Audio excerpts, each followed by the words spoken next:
Welcome back to Onebar and Lupagus show. I am Lupagus. We got latest Vikings news that has been dropping over the last couple of days. Before we get to that, this video is sponsored by Minigrown, GordonMinigrown.com. Use the promo code ONELUP, get 50% off your order. Are you kidding me? That is huge. 50% off your order. Minigrown.com. Delicious gummies, delicious drinks.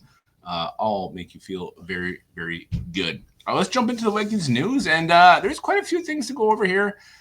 Some I feel like we've talked about before, but are coming back again, which is a little bit weird. But there's reports that the Vikings will be adding to their cornerback room. Could be the guy over there on the left. The caliber of that player is to be determined. Alec Lewis mentioned Jack Jones or Asante Samuel Jr.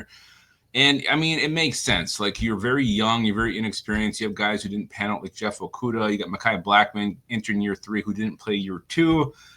As potentially a starter. So there is some worry in that cornerback room. I do think they'll add somebody at some point. We'll see who that is. Maybe it'll just be some guy we never heard of. I mean, that's what they usually tend to do. One guy we know it will not be is Jair Alexander. He signed with the Ravens this week, 1 year, $4 million with up to $2 million in bonuses. Apparently the Vikings did inquire about his services. He wanted to reunite with Lamar Jackson, who he played with in Louisville. The Vikings do face the Ravens in Week 10. Will Jair be active or will he be hurt? Will he be pouting at that point of the season? I don't know. I would assume that the Ravens will be competitive. They will be good. So maybe he won't be. Maybe he won't be. So we'll see. Like, personally, I want nothing to do with him. I started thinking about him, like, oh, maybe, but I don't know. Like he faces the Vikings, he always gets torched, and then he talks a lot of smack.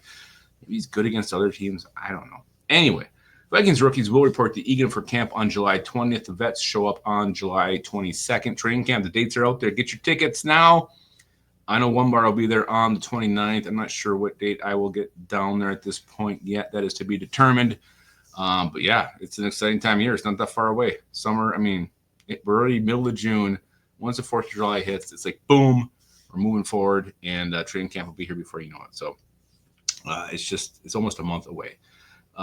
Should hear something soon. Reports that we'll hear something soon in Jordan Addison's DUI situation in the next few weeks.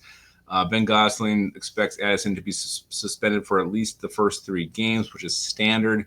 So some kind of resolution, at least we'll know. Like, I think it will determine who the Vikings will keep early. I mean, like, Rondale Moore, the veteran, like, I think you're going to want to keep him if you know Addison's going to be out the first 3 games. After that, do you keep him after that? I don't know. Maybe let him go at that point. But I think it helps his chances of making the team.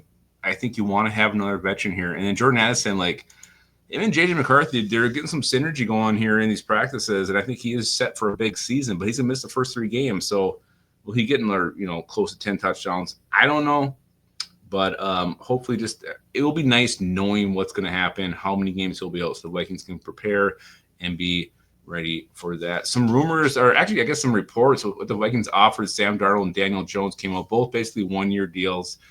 And then, Sam Darnold obviously was looking for the big contract to be a starter somewhere else. Daniel Jones, kind of the same thing where, like, I think he felt like he could potentially beat out Anthony Richardson in Indianapolis. He knew J.J. McCarthy coming in was the guy. He wasn't going to be the starter, so that's what happened. Apparently, the Vikings offered Jones more money than he did get in Indianapolis, but I think it was just the fact that he was, potentially able to start. Was the deal breaker there. We got a couple other here nuggets. An anonymous scout. I mean, I don't know why he was anonymous at this point. He praised the Vikings Donovan Jackson pick, saying basically, like, he'll be a very good player for a long time. Maybe not an all-pro, but will be in a couple Pro Bowls, worst-case scenario.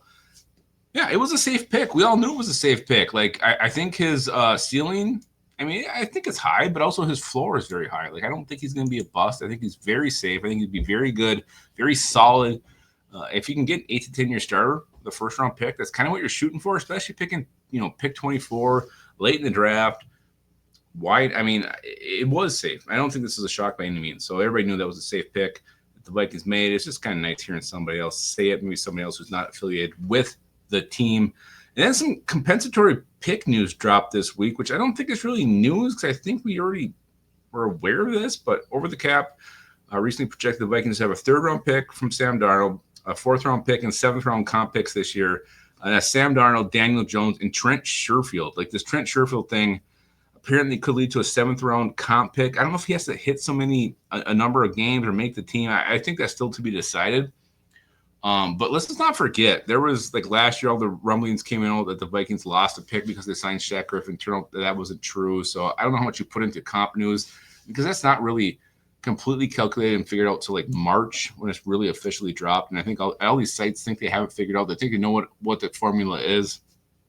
But if it is true, hell yeah, 3rd, 4th, and a 7th, I'll take that. I want the Vikings to have 9 picks next year. I love the draft. The more picks, the better. Better chances of hitting on somebody. So that is your Vikings news brought to you by minigrown.com. Head over there and use that promo code ONELUP, 50% off your order. It's a great way to just relax for the weekend. Maybe you're at the lake. Maybe you're preparing for the 4th of July. It's absolutely great. Mini Grown, one of our best sponsors we've ever had on the show. That's your Vikings latest news. And remember, guys, keep your SKOL in your hole.